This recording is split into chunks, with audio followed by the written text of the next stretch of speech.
Alu, right? Alu. Alu, gotcha. Okay, we're live. Hi, this is William Ramsey. Welcome to William Ramsey Investigates. On tonight's show, I have a very special guest. His name is Elliot Axelman.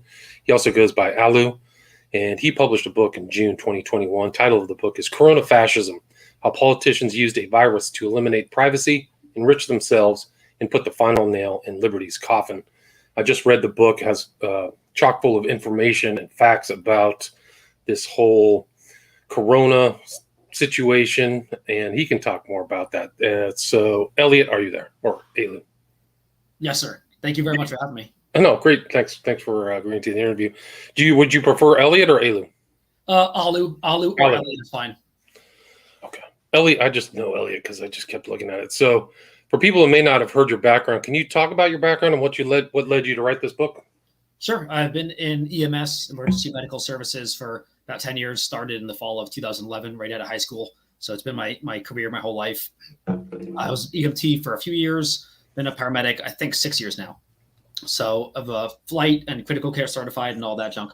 So I've been in EMS in 911 settings, mostly in New York City, Bronx, Westchester counties, and Long Island, Nassau, and Suffolk, and a lot of interfacility transport, some critical transfer type stuff between hospitals. So patients on ventilators and IV pumps and all that jazz. So about 10 years in medicine now, and I've seen obviously a lot of very, very interesting things. And Corona-fascism over the last 2 years has been the most mind-blowing thing, just totally mind-boggling. I can't get over it, how something so insane is happening.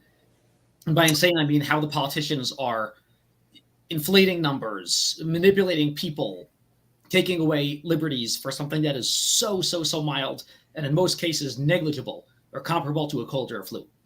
And it's just been the most insane thing I've seen. And that's why I had to write this book about it. I was not planning to write about it. There are other books about it, but I wanted to write my perspective. There are a few other books. I think I'm the only person with a medical background as opposed to just politics who wrote the book. And that's why I wanted to inform people as fast as I could. And did you find, I mean, you've been working, I assume, during the last year and a half. Did you see or perceive any increase in kind of these types of illnesses or something specific to the coronavirus during your job? No. Right now, I'm currently working in New Hampshire in a primarily interfacility system. So we service hospitals for facilities, so hospitals, nursing homes, and other types of facilities with a lot of interfacility transport. So as far as the 911 side, I couldn't say if there's more calls for difficulty breathing or other COVID symptoms, but with interfacility transfers, meaning the super critical patients who are transferred down to bigger hospitals, and we do discharges back to other facilities from the hospital, I've seen very few cases where someone went to the hospital for COVID. I've seen a few of positive tests where someone tested positive for COVID, but they were there for, isolated trauma to the foot. So I've seen a few cases where people had COVID and they were there for most likely a COVID issue, like pneumonia developed or other COVID complications developing, and they eventually went to an ICU. Very, very few over the last year and a half, 2 years. A bunch of tests. A lot of people everyone's being tested now, right? The last year and a half, every single person who goes to a hospital is being tested, which again, this is one of the things I discussed in the book. This is the first time in history where every single person, even if they have no issue at all, if they walk into a hospital, if you break your toe and you go to a hospital, you will get a COVID test. And until the test comes back negative, which could take hours or days, you will be presumed to have the virus. And again, it's a presumption of guilt issue. It's a due process issue. And it's just an insanity issue where never before in history of existence has humanity and medicine, modern medicine, or going back to Hippocrates, going back a million years even. We've never presumed someone to have a certain disease and had the burden of proof on them. If I walk up to you and I say, I presume you have tuberculosis, prove to me you don't. It should be the opposite way around. I should have to prove to you that you have it. You shouldn't have to prove to me you don't have it. So that's ridiculous. Everyone's being tested. And whenever there's a pending test and we're transferring someone for an unrelated issue and the test is pending, we do have to do the full suit up and full COVID PPE with N95s and gowns and everything, because we have to presume they have it, which again, it's insanity. And it's really sad to see medics, nurses, doctors I used to trust forcing people to do insane things like monkeys jumping through hoops, presuming everyone has the virus until the test comes back negative. And then, right before we take the patient, they'll say, oh, it's negative. Of course it was negative. You could take your gown off. It's just, it's a ridiculous thing we're doing. And we're all playing just crazy clown games. No, it really is crazy. It's like a public mania or like the madness of crowds or something where the propaganda has been so effective and the fear has outweighed the benefits. And you said, like, how many people have actually been exposed and already have natural immunity? That's really what the real pass card you should have, is somebody who has the code, not taking the shots. But you talk about that in your book as well. Can you talk about the way things changed, what was happening before this March of 2020 and how it changed after? Well, I think one of the first chapters in the book is BC, and the times known as BC is now going to be before COVID. And I'm not that big into sensationalism. So a lot of people would say COVID ruined everything. That's not necessarily the case. The world, the United States, every state in the U.S. had very, very little freedom. We had essentially soft socialism or venture socialism. We had very, very little freedom before COVID. COVID just gave it a massive catalyst and a big, big boost for taking away freedom. We had very few freedoms. Obviously, we had diminishing privacy, diminishing personal liberty, increasing taxes and regulations, increasing, gun control and regulations, and foreign wars and inflation. We were in a horrible, horrible, dire straits throughout the United States and the world before COVID. But COVID, instead of slowly getting worse and worse, COVID ramped it up, a tremendous catalyst with how quickly. And now, instead of taking years to lose a certain amount of liberty, now every week we are losing tremendous amounts of liberty. So I think COVID just increased the graph of how much liberty we're losing, or how much liberty we have diminishing. It just plummeted in a massive short time frame of a year, and almost comparable to like Holocaust or something like that, where you see a society losing so much freedom, tremendous amounts in a short period, like a few months. So that's what I would compare it to. We lost so much freedom in the past year, and people talk about a new normal. Will we get back to the old normal or new normal? The old normal is gone. We're never again going to be in a world without Corona-fascism, without emergency use executive orders by all 50 dictators in the U.S. We're never going to have contact tracing go away. Now we have these apps on our phones, people are contact tracing, vaccine passports. It's a new normal, and you can't unring the bell. You can't put a tyrannical genie back in the bottle. It's out now, and we're going to have these types of tyranny forever. No, it's a great point. Like we're there. Like, I don't know if it'll ever be rolled back, but they really pumped up the lethality of this disease. And what's turned out is that if you look at, depends whose statistic you're looking at, but some of these statistics that you mentioned in your book, there's no appreciable increase in deaths in 2020, correct? Yeah, that's a great point. That it's one of the most important things in all of Corona-fascism. The overall deaths, so the total number of deaths, people who die per year from old age or natural causes and trauma and everything, heart disease, which is the biggest killer, which people forget about, the total number of deaths in 2018, 2019, 2020, 2021, there actually has not been any significant increase. It's that same stable number every year, 2017, 2018, 2019, 2020. Throughout 2020, when the Corona-fascist fearmongers are claiming that in 2020, everyone and their mother was dropping dead, which again, I don't know of a single person who died. The bodies, at least in New Hampshire, are not piled up in the streets like they claim, and not in New York either. The overall increase in deaths has not happened. So, and I think Daniel Harwitz in his podcast talks about this a lot, and it's a good point. The people who are the next to die, meaning the super old, super sick, so maybe someone with 85 with cancer and obesity, they are slated to die either the next time they get the flu or cold or coronavirus, any virus or any infection, or a trip and fall. And I've seen this a lot. Someone who's 85 and very old on blood thinners, and their vessels are already very weak, they fall, or one thing happens, and that is the catalyst to kill them, because they are very close to death. They have core morbidities, right? Exactly. So as far as the low-hanging fruit theory of those who are the most infirm, the most elderly, the most vulnerable to dying, they will die first. So if those people were going to die from the next infection, it could have been the flu that killed them, technically killed them. It could have been a fall. Again, tons of people die from a trip and fall. They bump their head and they die because they are very old and sick, and generally on blood thinners with very, very weak vessels that can tear and bleed a lot. They die. So these people, let's say a few 100,000 elderly, were going to die in 2020 anyway, or they were going to die from the next big flu or the next big virus. It happened to be COVID that killed them, and I'm sure COVID did kill a few 100,000 people who were probably going to die the next time. Right on the edge, right? They're all nursing homes and stuff like that. Very vulnerable people anyway. Yeah, right? So there was that. But the big point is that the total number of deaths, there were essentially no excess deaths in 2020 where there should have been. And probably the best measure to measure a pandemic, there are a lot of ways to measure it, cases. We'll get into cases, fatalities, and all that stuff, infections, ICU admissions. But one of the best ways to measure, societally was there an increase in excess deaths over the baseline? If normally 1 million people in the US die a year, and one year 7 million people die, then that is a tremendous pandemic.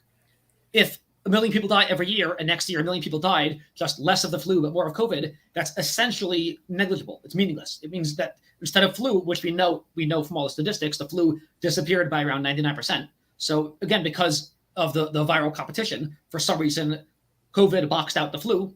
Either it boxed it out, or we're overcounting COVID and undercounting flu. Either way, the total number of deaths has remained the same, meaning society is, we shouldn't be taking any major precautions because it's not like there's anything different than the flu. Now, there's one big difference that I found between the flu and COVID, and it's good news, not bad news. COVID is not as bad as the flu for one major reason. The flu kills people generally throughout the population, from old and young and sick and healthy indiscriminately.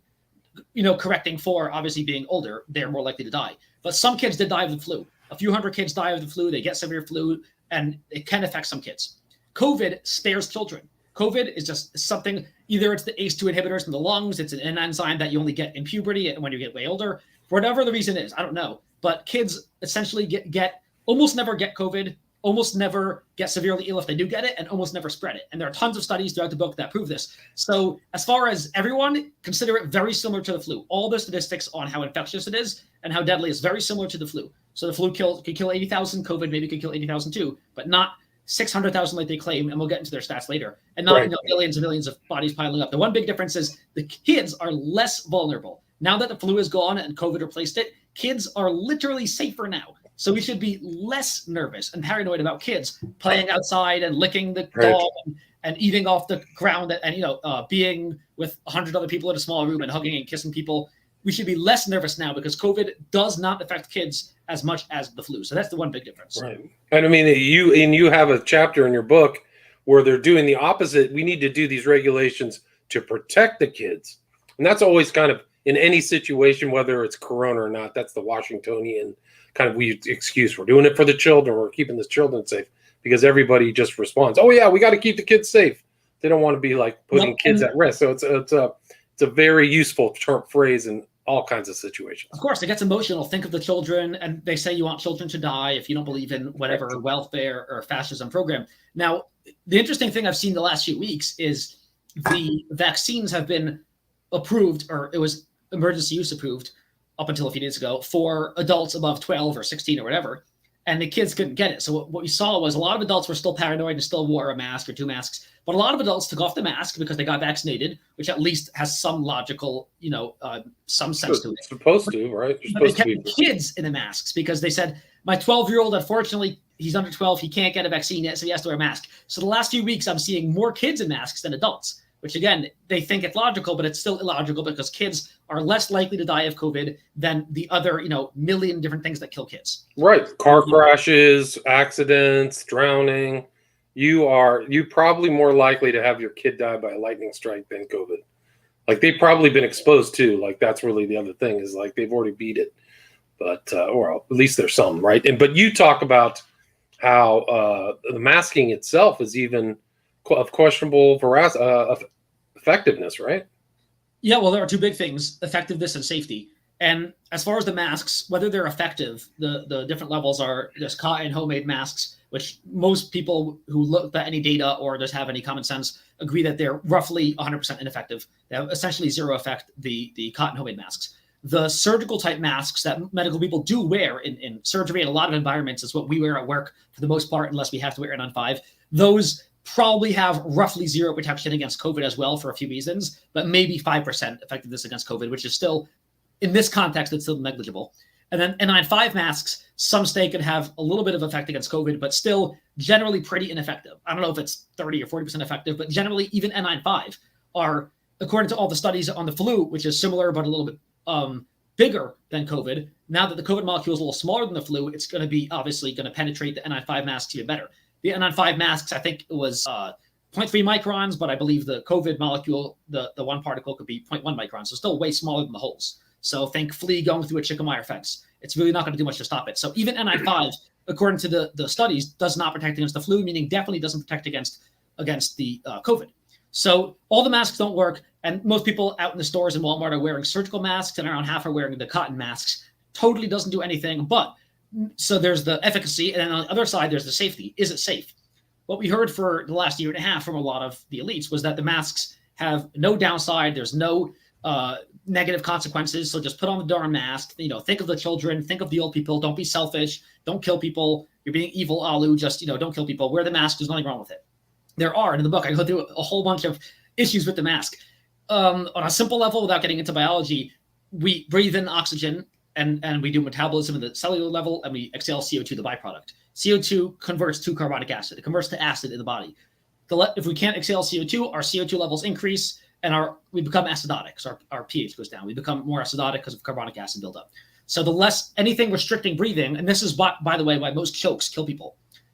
Most chokes either can, if you can't breathe out or if you're suffocating, it's the oxygen can't get in, but probably more so is that the CO2 can't get out. So if you were choking on something, you couldn't move air in or out. They're both bad. You do need oxygen, and you do need to get CO2 out. So the mask restricts both oxygen intake, and I have a study in there of even surgeons, even with surgical masks, it does decrease the oxygen within, I believe, an hour. It decreases your oxygen saturation. Now, you can compensate if your heart rate increases, your breath rate and depth increases, but again, you're forcing people to work harder. So the oxygen can go down, the CO2 can go up because it's elevated. Also, it makes a moist, humid, warm environment, which is exactly where viruses and bacteria want to be. I think the more warm and humid environment, I believe it's better for bacteria and viruses to stay alive and eventually get deeper.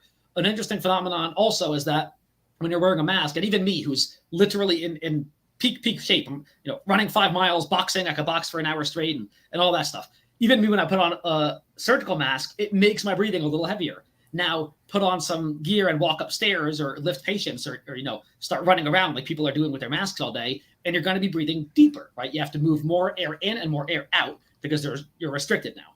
As you breathe deeper, a deep breath, that takes all the junk that was on the mask because the mask is dirty because you put it in your pocket, for the last month. Like even doctors and nurses and medics and lay people are using masks for months at a time. Right. It has obviously tons of bacteria and viruses on it. But now you're not only breathing them, so you're bringing the virus instead of here, you're bringing it right to the entrance of your airway. Not only are you bringing it, giving it a free ride to the entrance of your airway, which is your mouth area and your nose, but you're taking a super deep breath, which can draw the virus and bacteria all the way to the bottom of your lung, your alveoli, your terminal cell, where the airways end. And, that's obviously the border with the blood. So if you want to guarantee pneumonia, guaranteed infection with, put it into all the way to the bottom of your lung. That's probably gives it the highest chance of actually infecting you. So that's why we might be seeing a ton more pneumonia. And this is my theory. I don't know if there are studies on this yet, but you're bringing viruses and bacteria all the way to the bottom of your lung by bringing it here and then taking a huge deep breath. So those are just a few of the issues with the masks. Also, just the chronic for the last year and a half, hypoxia, low oxygen, hypercapnia, high CO2 because you can't get the carbon dioxide out. That we don't know. There are not a lot of studies, I don't think, in this context of chronic, mild, because it's not, super severe hypercapnia and hypoxia. People aren't, dying of oxygen sat below 60s with masks. I don't think that's happening very often, but mild, even an oxygen saturation of 90 or 85% for a few hours a day for a year probably can do some form of brain damage to you. And, with COPD, you probably see some of this, but there are hypoxic brain injuries for sure. So are we now the symptoms of mild hypoxia? And again, I've seen some of this with patients and with myself, mildly low oxygen or mildly high CO2. You can have mild symptoms. You will be lethargic. Eventually you'll be weak and tired. You could be dizzy, irritable, anxious, maybe any altered mental status, maybe angry, irritable, maybe happy. If your oxygen is a little bit too low, like 90 or 85 or 80. And I've seen patients that are around 80, 75%. Their oxygen is so low, their brain's not getting enough oxygen, and they start becoming super irritable or super anxious. And I gave them oxygen, and they calm right down. So you can have some of that as well. So what's interesting is people who are getting weak or a little bit, weak or dizzy or forgetful or anxious, they might think those are COVID symptoms or something else, but it could just be the hypoxia or hypercapnia. Right. So that's another big issue. Right. And they've changed their standards on masks, right? Hasn't Redfield and some of these other characters said, masks aren't helpful, so why are they mandating it?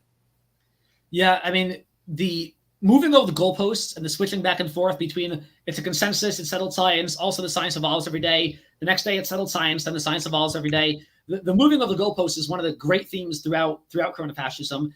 Yeah, the CDC director, Dr. Robert Redfield, said, I believe he said the masks don't work. A bunch of other health officials, including Dr. Lord Fauci, said himself that masks don't work. And then, a few months later, they changed their tune because they realized that instead of practicing actual scientific method type medicine recommendations for public policy, let's make Corona-fascism and scare the people with paranoia. So they said you need to wear masks. Then Fauci said 2 masks. Then he said wear goggles. That didn't really catch on, the goggles thing. Right. But he did say it at a point, because technically mucous membranes in the eye and all over can accept the virus. You can catch it. Most viruses probably through mucous membranes. So technically we should wear goggles. And at work, a lot of hospitals and nursing homes do want us to wear eye protection when we enter. So, again, if you're going to be logically consistent, you should wear a full 100% N95 super duper level 3, whatever the highest level PPE is, with N95s and face mask and all that stuff, if you're going to be consistent, because COVID is, again, the smallest of all of the viral particles.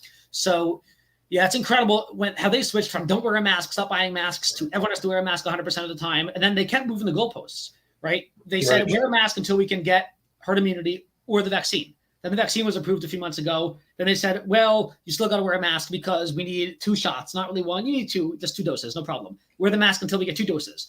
Then they said that this Delta variant. So this vaccine doesn't work against the Delta variant at all. So keep wearing a mask forever until we get a vaccine for the Delta variant. Then they said, if you said, why get the vaccine if the Delta variant is the predominant variant now? Why get the vaccine if it's useless? Then they say, no, it's not useless, because it's still totally useful while being simultaneously totally useless. And here's how.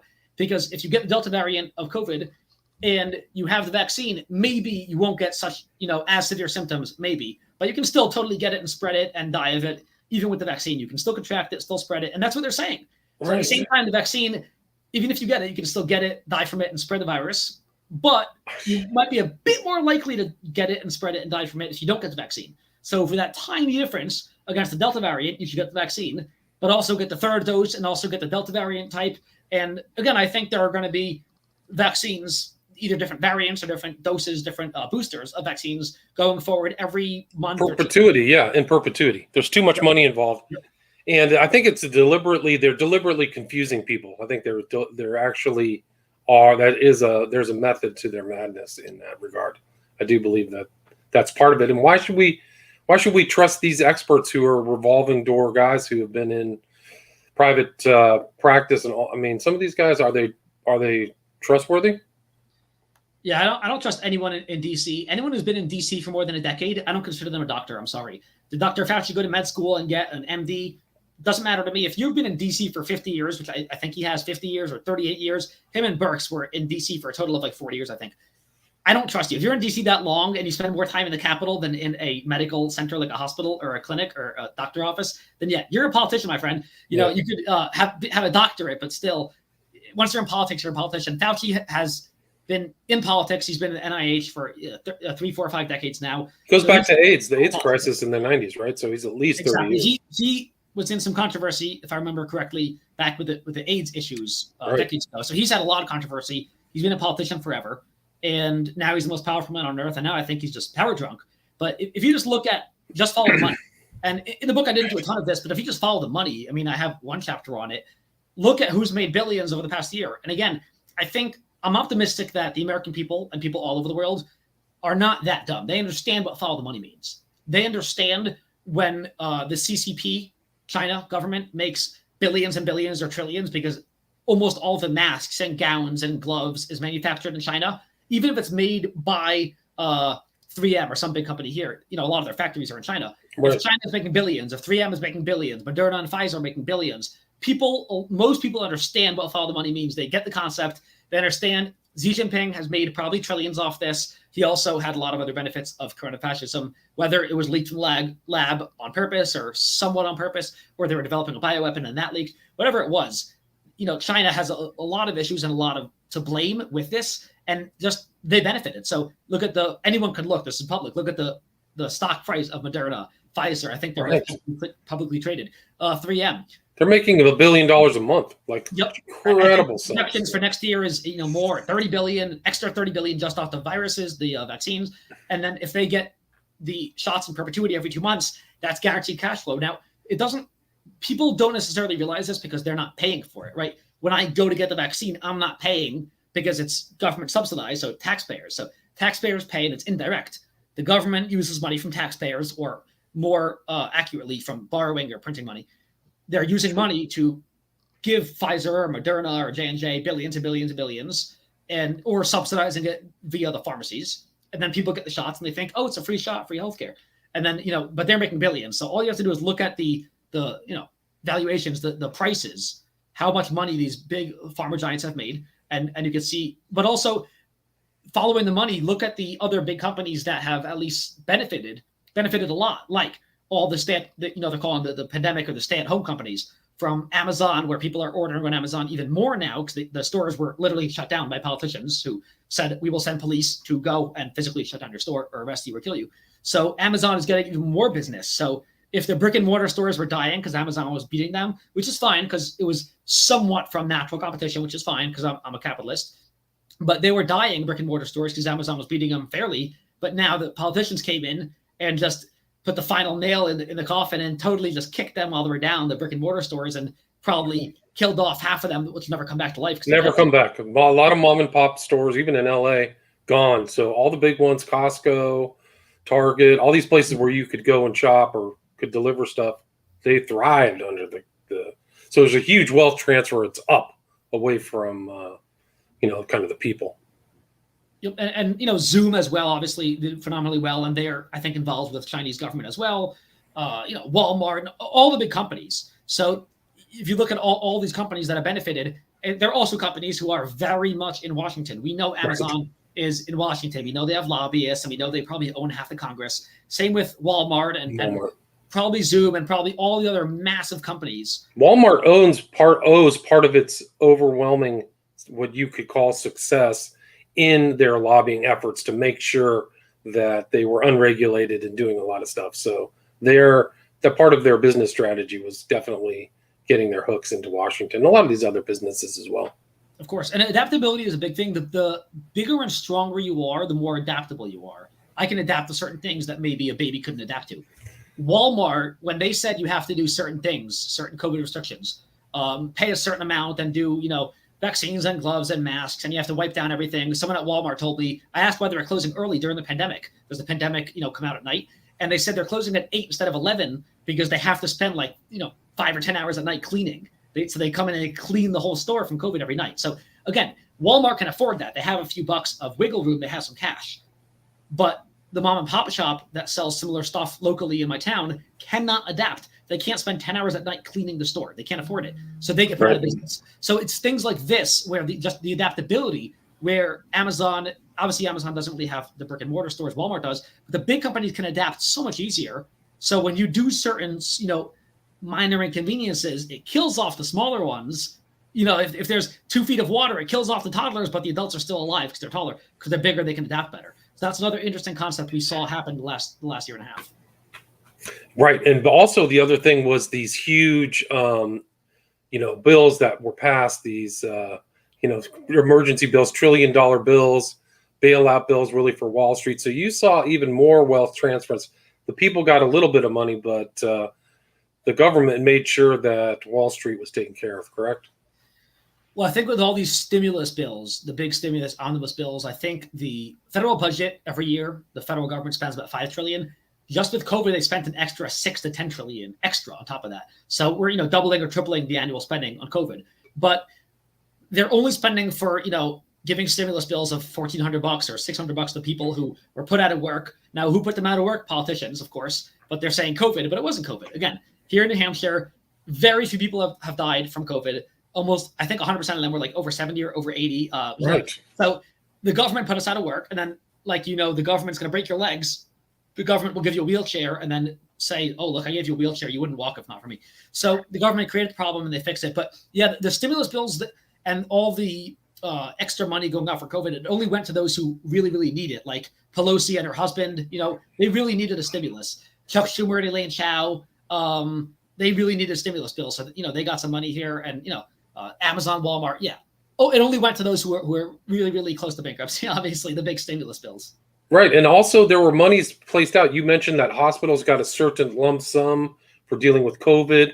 So there was a real finance element where things were being placed to make sure the whole COVID emergency was maintained. Would you agree with that?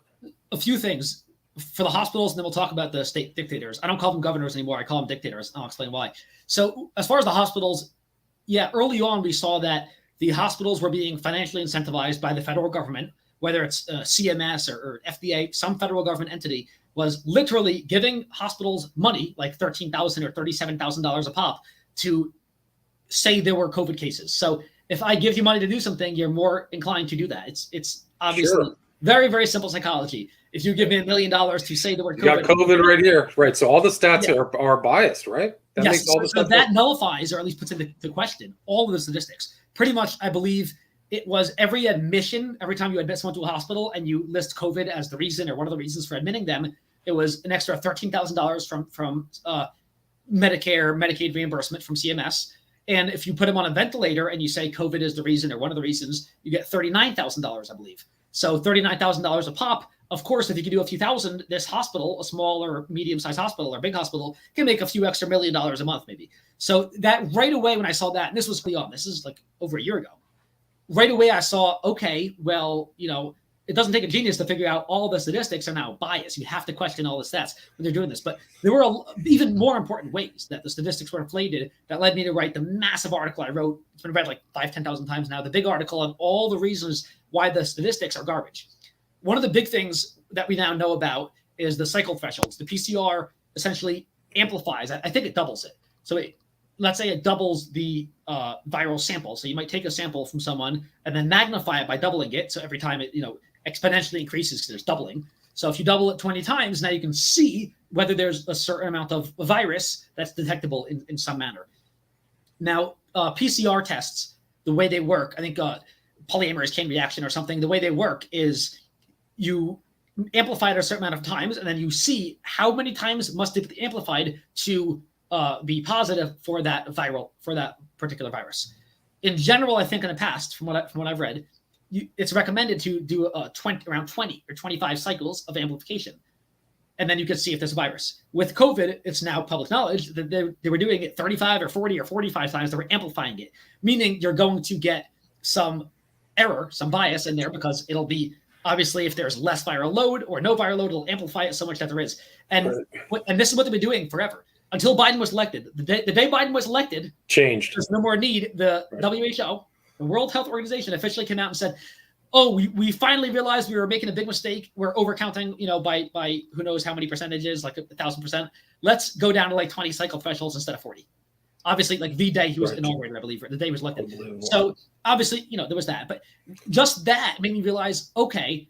And people were testing inanimate objects, a chicken or a rock or a piece of I heard that, yeah. Positive for COVID, yeah. Like things that there was like zero chance it had COVID. Like, a chicken probably could have COVID, but they were testing things that were like essentially sterile, things that could not have COVID.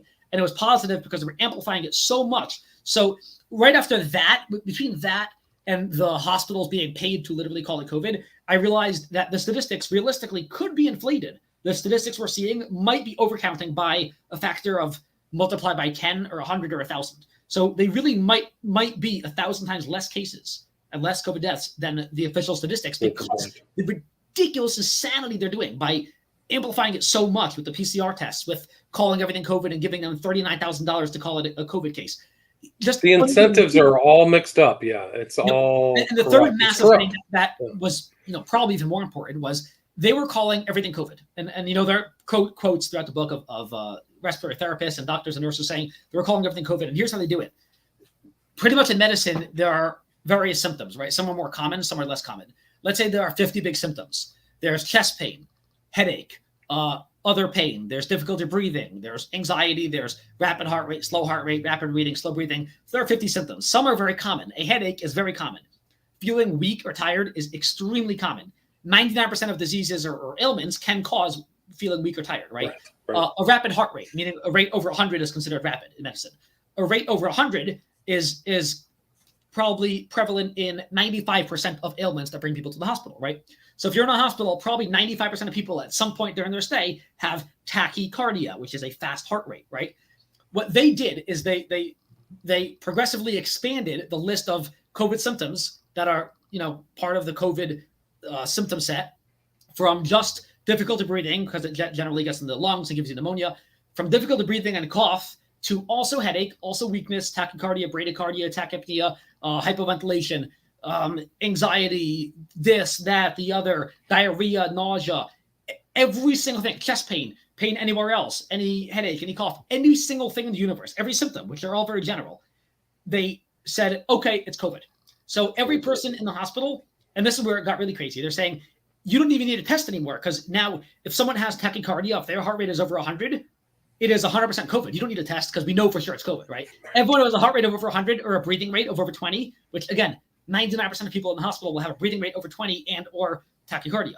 Let's call it COVID. So once I saw the official documents come down from the federal government telling hospitals, if someone dies and during their big hospital admission, which was most likely sepsis, like most people die eventually of sepsis right before they die, they have sepsis.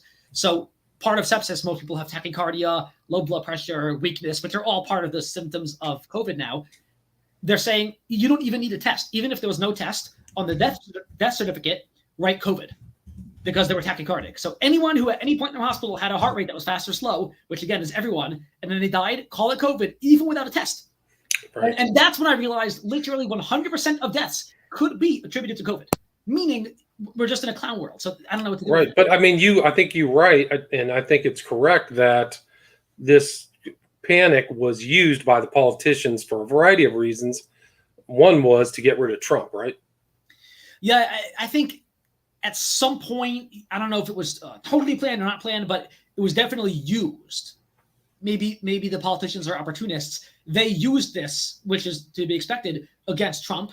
And we knew from the beginning, this, I think anyone who follows politics knows, because I've been analyzing and writing about politics for years now as well. We know they're going to use it against the incumbent president, which is natural. When Afghanistan happened, the right uses it against Biden. Whether it's warranted or not, probably, but you're going to, obviously, if something bad happens, you'll blame the person in office. Now, with Trump, because the radical left, the elites, the media, all the institutions, popular culture, they're all on the side of anti-Trump because they've literally said Trump is worse than Hitler. They were going to do anything necessary to get him out of office. From the beginning, the narrative was the same, regardless of the facts, that what they were saying in the media was Trump mishandled COVID. Trump mishandled the lockdowns because he prevented travel from abroad. Although I think, the left said he should have shut down travel from abroad from China and the areas with a lot of COVID. Then when he did it, they said you're a racist for doing it, of course, because they're constantly moving the goalposts. Right. But they said he did everything wrong, from the handling of COVID and the travel and the restrictions and the masks and the vaccines. They said he did everything wrong along the way. He got the vaccine. He, working with the private sector, for better or for worse, got the vaccine developed in record time with Operation Warp Speed. And the left gives him still no credit. We all know Kamala Harris and Biden and all the left said they wouldn't take the vaccine if it was done while Trump was in the White House. As soon as he leaves, they say the vaccine is God's gift to Earth. So, they can have it both ways. But yeah, we saw, especially with the scaring people from voting, in order to maximize mail-in voting, which we know it's the best way to cheat, right? Because mail out tons of mail-in ballots, bring back in, you can harvest them and bring back in 50 million votes in every state. Mail in because it's totally anonymous. You don't have to present ID or register to vote or anything. People were, sending out. We have to do it because of COVID. We have to do it because of COVID, because you can't have it be standing in line. You have to stop the spread, 18 months later, whatever it was. Exactly. That was one of the biggest things. And once they were able to convince everyone that if they vote in person, they're all going to die, even if you already had COVID and you wear 1 million masks, why can't they just wear 2 masks? And, be 6 feet apart and vote in person? Why can't they vote all day or extend it to 3 days of in-person voting? Nope, it has to be mail-in voting. So right away, for months prior, we knew they were going to use that to cheat, which now, again, I have a tremendous article as well, one of the longest articles with just thousands of pieces of data of election improprieties, meaning fraud. And a lot of reasons I don't trust the election. I never did trust elections. And that's on libertyblock.com, correct? Yep. Libertyblock.com. If you type in the search bar, evidence or election fraud or why the election was not really totally super safe and sound like they claim, you'll see tons of sources of all the swing states. What they did in Pennsylvania, and this is where we get into the dictators. The state governors, formerly governors, became dictators when they shut out the legislature. Because just for a quick civics lesson, I know it's complicated, but we'll try to follow here. The legislature writes legislation, and they're called the legislative branch, right? We think it makes sense. They write legislation, they have legislators. But what dictators did was they said, no, it's an emergency. It's been going on for a year, but still it's an emergency because every day we're all going to die. We can't convene a legislature. So the dictator should have 100% broad carte blanche powers to do whatever they want. and the courts have ruled they can suspend any constitutional right, any natural rights. They can suspend it forever because it's an emergency because everyone's dying. So state dictators, one of the many things they did, like our dictator made, I think, 86 executive orders. He was able to shut down restaurants and all that stuff and shut down churches. But one of the things they did was they switched the voting. They totally changed the voting laws, which obviously only a legislature could do. According to the U.S. Constitution, only state legislatures can switch voting laws, like allow for mail-in ballot or extend a few weeks in advance and a few weeks post-election, extend the voting timeline. So dictators in, I think, Pennsylvania, Dictator Wolf did this, and North Carolina did this, and I think a lot of the swing states did this. And, sure enough, they won Georgia, they won Pennsylvania, Wisconsin. In a lot of these states, the dictators single-handedly, meaning illegally, extended voting, allowed for mail-in voting, allowed for the votes to be counted, even if they had no signature and they weren't mailed into the vote in time. So the state dictators also assisted in this whole national election boondoggle. And it was all under the guise of COVID because we have to have mail-in ballot. And now with HR 1 in Congress, which they're going to pass, they're going to make it like the 2020 election forever, saying COVID's going to last forever. Let's have mail-in voting forever so Democrats can cheat forever. Right. So, I mean, that's it. So you're seeing COVID as a means to panic people, fear, move money around, take power. So it's been very useful. Where's the best place for people to get the book, Corona-fascism? It's complicated, but right now it's on Amazon. If they go to Amazon and they search for my name, they'll find the book. But I self-published it, and then when initially the title Corona-fascism, Amazon KDP took it down. They blocked it because the title Corona-fascism triggered their censors. So I went to a publisher, Defiance Press and Publishing, did pick up the book, and I'm grateful they're publishing the book. On September 7th, they're officially releasing the book, and it'll be under the real title, Corona-fascism. They're releasing it. It'll be on Amazon. It'll be in hopefully Barnes & Noble and some other stores, and it'll be on Audible. They already uploaded the audiobook to Audible. So if you look at Audible, Gotcha. you find Corona-fascism. Currently, it's still under my self-publishing thing for the next few weeks. And I had to switch the title because Amazon blocked it. The title is The Plague That Must Not Be Questioned. So if you search for my name, you can still find it on Amazon. But yeah, September 7th, Defiance Press and Publishing, the publisher, is going to release the book. And then it'll be out there hopefully forever. And then it'll be under Elliot Axelman, is that correct? Yes, that's the new book. Official title, and they'll upload it onto Amazon from them. So I assume it'll be Elliot Axelman or Elliot Axelman. Either way, if you search my last name, you'll probably find it. And is there anything you'd like to add or anything I missed before we wrap this up?